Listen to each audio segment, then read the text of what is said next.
Maligayang pagbabalik, maghanda para sa mas marahas na bagyo at matinding pag-ulan.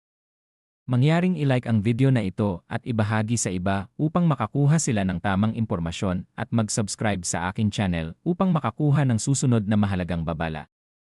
Salamat!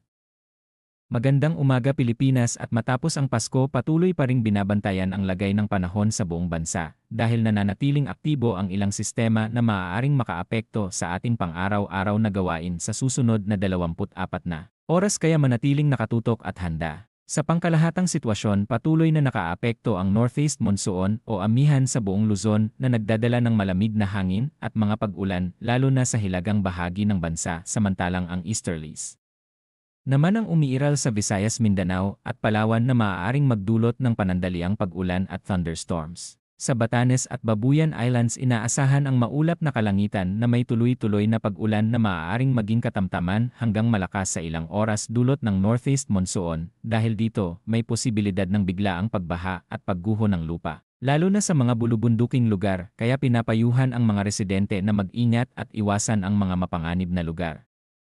Sa mainland Cagayan, Isabela at Apayao magiging maulap ang kalangitan na may mahihinang pag-ulan dulot pa rin ng Northeast Monsoon, wala namang inaasahang malaking epekto, subalit manatiling maingat lalo na sa paglalakbay at sa mga kalsadang maaaring madulas. Sa Visayas, Mindanao at Palawan asahan ang bahagyang maulap hanggang maulap na kalangitan na may panakanakang pag-ulan o thunderstorms dahil sa easterlies ang mga pag-ulan ay mas malamang mangyari sa hapon hanggang gabi at maaaring magdulot nang biglaang pagbaha sa ilang lugar kaya mahalagang maging alerto, lalo na sa mga flood-prone areas. Sa Metro Manila at sa natitirang bahagi ng Luzon inaasahan ang bahagyang maulap hanggang maulap na kalangitan na may isolated light rains dulot ng Northeast Monsoon, wala ring inaasahang malaking epekto at sa kabuuan ay katamtaman ang lagay ng panahon para sa mga gawain matapos ang Kapaskuhan.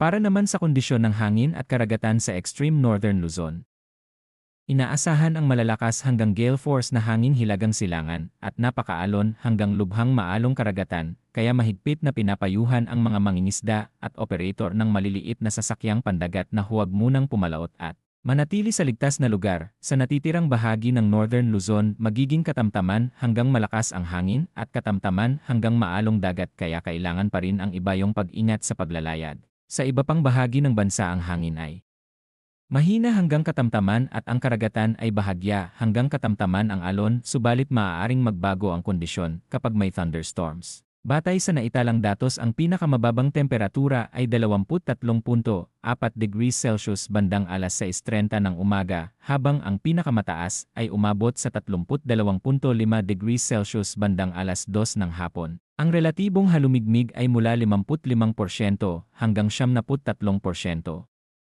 Para sa astronomical information sa Metro Manila sisikat ang araw ngayong araw ng alas 6:19 ng umaga at lulubog ng alas 5:30 ng hapon. Sisikat ang buwan ng alas 2:44 ng umaga at lulubog ng alas 12:55 ng gabi na may 36% kaliwanagan. Sa kabuuan inaasahan ang malamig na simoy ng hangin sa Luzon at pabago-bagong panahon sa iba pang bahagi ng bansa. Patuloy na mag-ingat, makinig sa mga abiso at manatiling handa sa anumang pagbabago ng lagay ng panahon.